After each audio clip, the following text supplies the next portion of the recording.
Guess not all of Vesemir's teachings have receded into oblivion. A Witcher can forget to eat, to drink, to breathe even. But a Witcher never ever forgets to care for his blade. Yeah, I used to repeat that incessantly.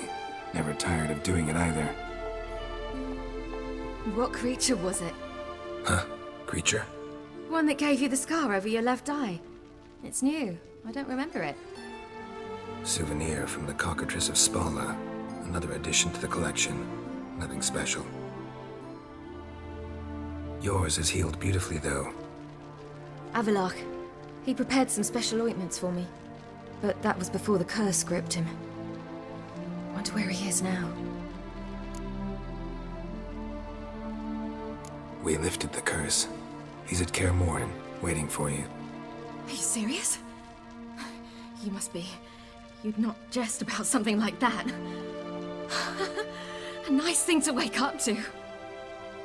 You trust him? Avallac'h? He's not let me down to date. Not once. Why exactly is Avallac'h helping you? Sages have never been fond of humans. He doesn't do it for me. It's about my power. As if it could ever be about anything else. Avallac'h tried to teach me how to control my ability. He was also making sure I didn't fall into Eredin's hands.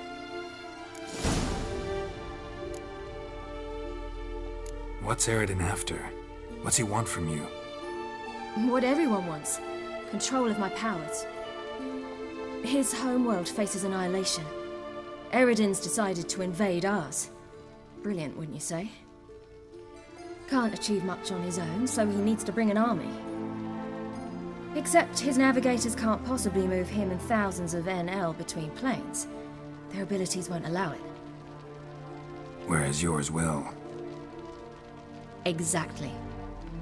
And if I die in the process, well, that's a necessary sacrifice. How'd you ever start traveling with Avallac'h? As soon as I'd left you and Yen on the Isle of Avalon, I found myself pursued. Eredin and his Red Riders were on my heels. I fled through many worlds, many times. They came very close to catching me once. It was then that Avallac'h appeared, out of nowhere. He found a portal, and took us to a world where Eredin couldn't find us for, oh, perhaps half a year. The world where Eredin couldn't find you, what was it like? You wouldn't believe me if I told you. Try me. People there had metal in their heads. Waged war from a distance, using things similar to megascopes. And there were no horses. Everyone had their own flying ship instead. Ciri, stop fooling around. Told you wouldn't believe me. We should have stayed there. So why'd you return? I thought the hunt had lost my scent for good. I thought I was safe. Besides, I wanted to find you. You and Yennefer. You were looking for us, we were looking for you. Times I thought you were just a step away. Other times, felt like I was going around in circles. I'm not surprised. There were times I fled pell-mell head first and forward. So tell me how it happened, step by step. Eredin located us mere moments after we landed on Ard Skellig. Soon after, he and his riders surrounded us. I thought it was over, the end. Turned out Eredin had other plans. He produced the phylactery, uncorked it. A fog enveloped us, and Avallac'h began gasping for air. That's how Eredin cursed Avallac'h, triggered his transformation into Uma? Yes. He didn't wish to kill him. Humiliation, that's what he was after. But Avallac'h refused to succumb without a fight. He cast a spell that wrought havoc in the Hunt's ranks. And in a full half of a forest on Ard Skellig. Yet it also gave us time to flee. Avallac'h opened a portal. I leapt in. He was supposed to follow right behind me, but something went awry. Impaired by the curse, He failed to reach the portal in time. We had agreed that if anything went wrong and we were separated, we would meet at his hideout in Velen. But you failed to meet there. Yes, we failed to.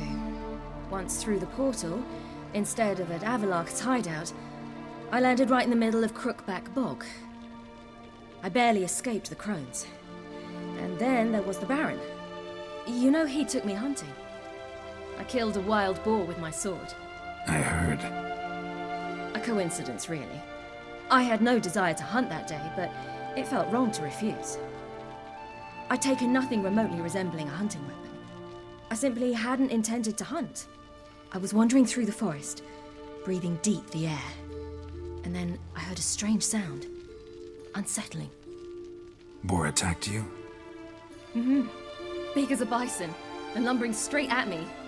And all I had was my sword. I had to manage.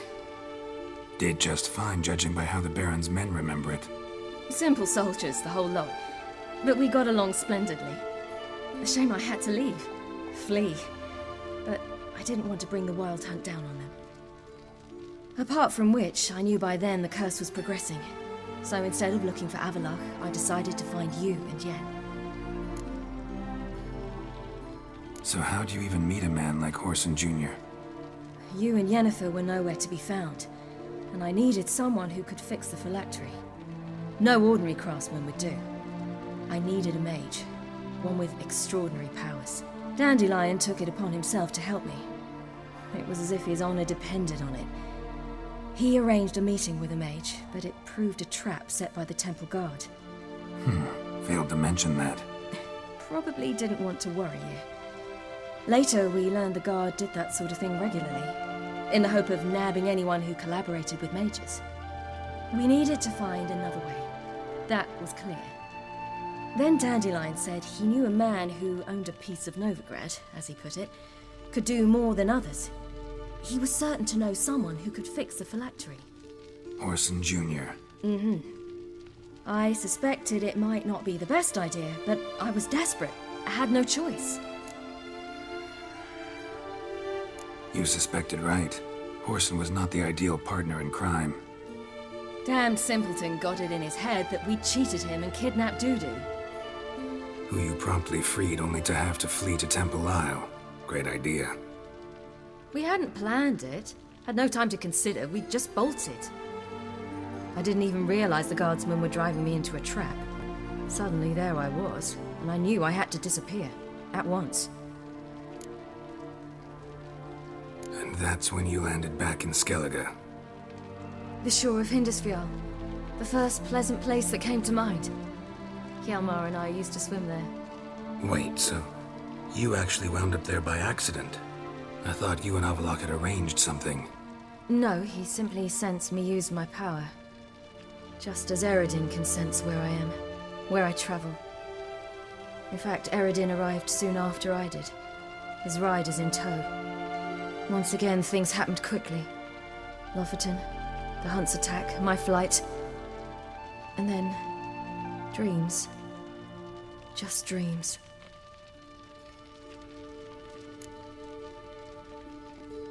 What did you dream?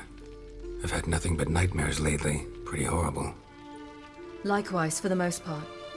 In one, a monster grown from a stillborn child chased you. Oof, that was horrible. I had a few nice dreams. For example, in one we sat around a fire, drinking good wine, and all around people danced and laughed. I like that one a lot better. Me too.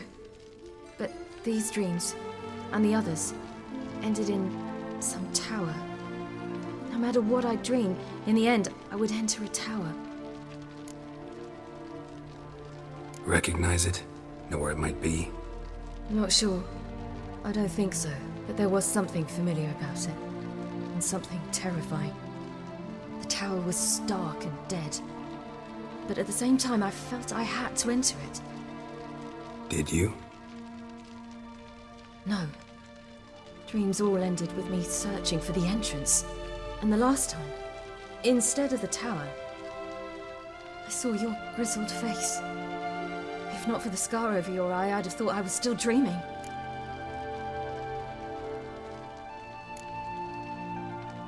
I was afraid you were dead. Found some dwarves here.